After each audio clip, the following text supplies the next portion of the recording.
Party List. Kasama ko rin po si Congresswoman Gardema ng Duterte Youth Party List. Ang kaisa-isang party list sa Kongreso na lumalaban sa mga makakaliwang grupo.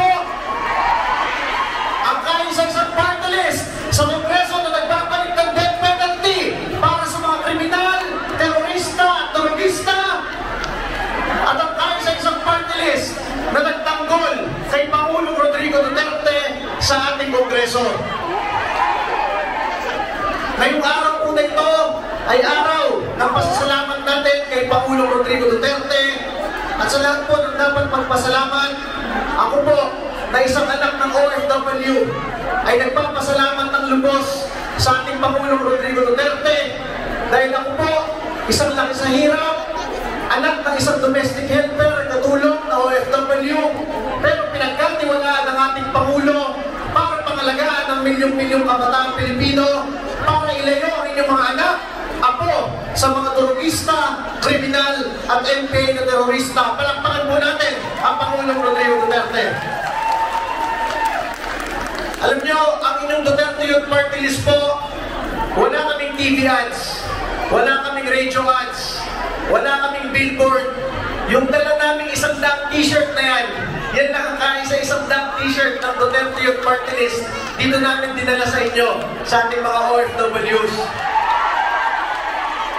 Tinanggalan pa kami ng pondo ng Marcos Administration.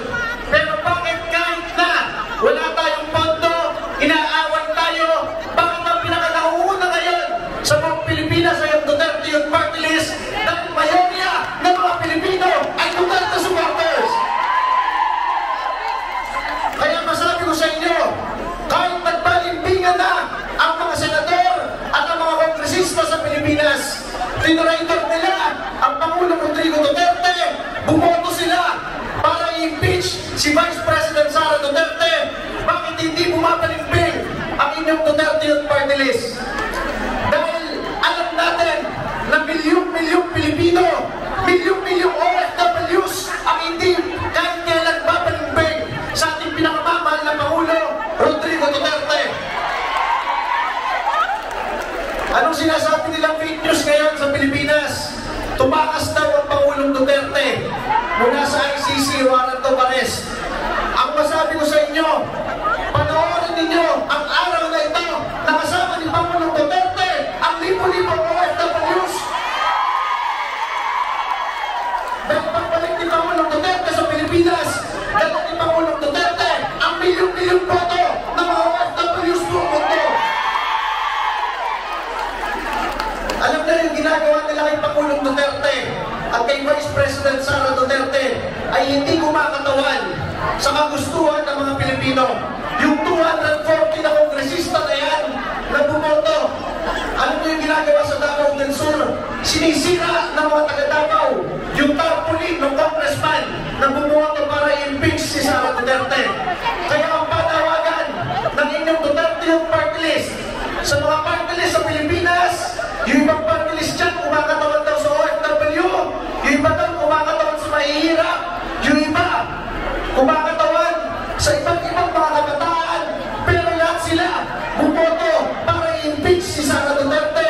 Kaya ang panawagan ng inyong Duterte Youth Party List, tulungan ninyo lahat ng kandidatong party list dito at senador ng Pangulong Rodrigo Duterte para sa 2028, mailumpo natin bilang bagong Pangulo si Sara Duterte. Akala nila mahina na ang mga Duterte. Hindi nila alam si Rodrigo Duterte at si Sara Duterte wala pang talo kahit kailan sa buhay nila. Naging Vice Mayor ng Davao noong 1987, naging Mayor, naging Congressman, naging Presidente ng Pilipinas. Kung gusto lamang ni Rodrigo Duterte tumakbong senador noong 2022, senador ngayon si Rodrigo Duterte. Kung gusto lamang ni Sara Duterte tumakbong Presidente noong 2022, Presidente si Sara Duterte. Kaya lang nandyan nakaupo si Bongbong Marcos dahil tinulungan sila natin at ng pamilya Duterte. Kaya sa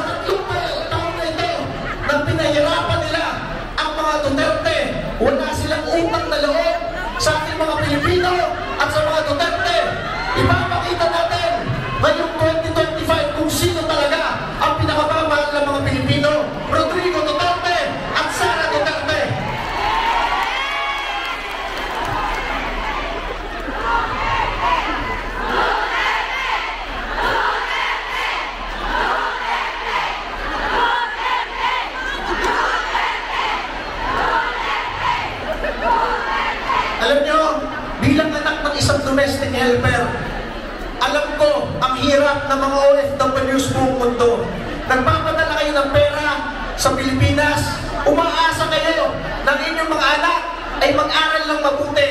Sino lamang ang kaya sa isang leader ng Pilipinas na nagpoprotekta sa ating mga anak, sa mga anak ng OFWs, para ilayo sila sa mga darugista at kriminal? Isa lamang ang naging presidente ng Pilipinas na pinapangalagaan ang inyong mga anak habang kayo ay nagtatrabaho dito sa Hong Kong at sa buong mundo. Ang ating Pangulo, Rodrigo Duterte. Palakpakan po natin. Kaya kami po sa Duterte Youth Party List, kahit kami po ay nag-iisa na lamang sa Kongreso na nagtatanggol kay Pangulong Rodrigo Duterte, kami ay patuloy na lumalaban, kami ay patuloy na naninindigan, kami ay patuloy na magiging boses ng mga OFW at ng taong bayan.